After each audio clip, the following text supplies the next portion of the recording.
sisi kama bodi ya maziwa katika lile jukumu letu la kwanza la kuhamasisha utumiaji wa maziwa, tunatumia hichi kipindi cha wiki ya unywaji maziwa mashuleni kuja kuhamasisha kuanzia kwa wanafunzi umuhimu wa unywaji maziwa.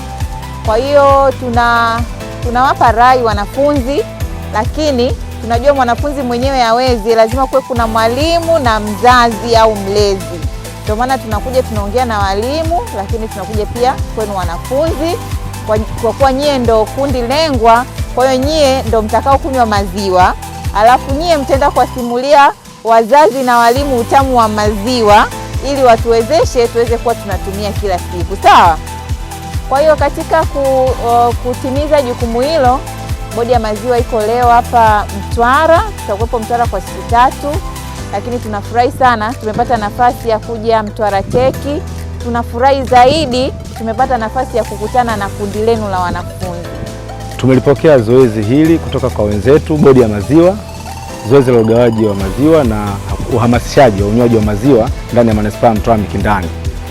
Kwa shule zetu za manispaa ya Mtwara Mikindani, kwa leo tumedhamiria kufikia vituo 4 vya wanafunzi wenye mahitaji maalum, ambapo moja ni hii shule ya sekondari ya Shangani, lakini pia shule ya sekondari ya Mtwara Teki, lakini tutakuwa na shule ya msingi Shangani na shule ya msingi Rahaleo pamoja na shule ya msingi Mikindani. Kwa leo tuliplani kuwa na watoto 150, kwa maana watoto 150 watapata haya maziwa kutoka kwa wenzetu bodi ya maziwa, na mpaka sasa tumeshatoa maziwa pakti 75 kwa Mtwara Teki. Yaliyobaki ni hivyo vituo 3 ambavyo vimesalia, kwa maana tumedhamiria kuwafikia wanafunzi 150 wenye mahitaji maalum ndani ya manispaa ya Mtwara Mikindani. Nawashukuruni sana kwa kuweza kutembelea katika shule yetu hii, kwa sababu ni upendo mkubwa sana mnaweza kutuonesha sisi watu wenye mahitaji maalum, na pia tunawashukuruni sana kwa sababu ni kidogo pia, kwa sababu mnakitoa kidogo na Mungu awabariki, kwa sababu sisi wote tunategemea kupata elimu bora hapa shuleni na kupata upendo pia kutoka kwa watu mbalimbali. Na pia tunashukuruni sana kwa sababu mmetuonesha upendo kwa namna fulani, japo ni kidogo, lakini hivyo hivyo Mungu atazidi kuwabariki zaidi na zaidi. Nasema asante.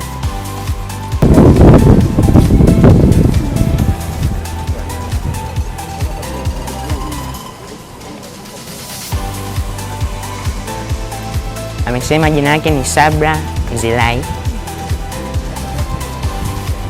anatokea Dar es Salaam.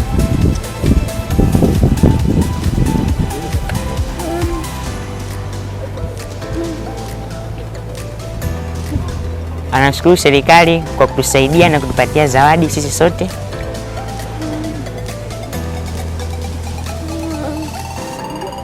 Anaiomba serikali endelee kuwasaidia walemavu wote hapa. Kwa niaba ya mkuu wa shule niseme tu kwamba sisi tunawashukuru sana na tunashukuru sana asasi hii iliyotuletea maziwa. Pamoja tuna kwamba, ndugu waandishi wa habari, mtufikishie tu hizi salamu kwa viongozi na kwa wizara husika kwamba shule ya Mtwara Ufundi Sekondari imefurahi sana kuona tunaletewa maziwa.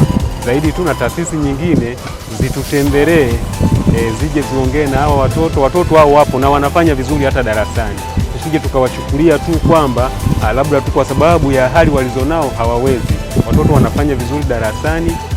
Changamoto yao ni ile tu ambayo mnaiona. Kama ni mtoto wa kusikia, changamoto ni kusikia, lakini sio changamoto nyingine kitaaluma.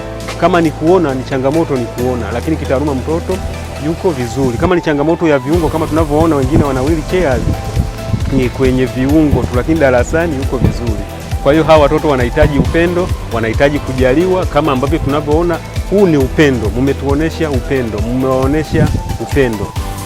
Bodi ya maziwa, moja ya majukumu yake kama tulivyoeleza ni kuhamasisha unywaji wa maziwa nchini. Unajua takwimu zinaonyesha tuko chini sana kwenye unywaji wa maziwa. Kwa mfano kwa mwaka huu inaonyesha kila Mtanzania anakunywa lita 67.5. Wakati mashirika ya chakula duniani yanapendekeza angalau kila Mtanzania anywe angalau lita 200 kwa mwaka.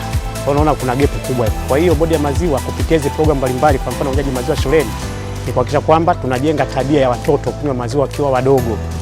Ile inakuwa na implication kwamba anapokuwa anayambukiza elimu mpaka kwa wakubwa. Faida yake ni nini? Faida zake zipo nyingi. Kwanza inaimarisha afya. Vile vile inakuza uchumi, kwa sababu kitendo cha watoto kunywa maziwa ina maana unatengeneza ule mnyororo mzima wa thamani ya maziwa. Mule ndani kuna wafugaji, wasindikaji, wabebaji maziwa, wauzaji maziwa. Kwa hiyo kama kuna soko la maziwa linaongezeka, ina maana ule mnyororo mzima wa thamani unakuwa.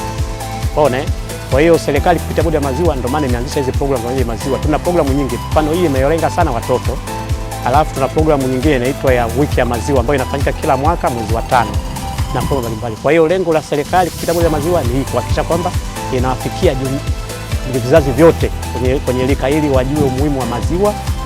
Kama ilivyoeleza, inaimarisha afya, inaimarisha tena, inapunguza utoro, vile hata performance ya darasani inaongezeka, kwa sababu kama tunavyojua maziwa sisi tunayatimu kama mlo kamili.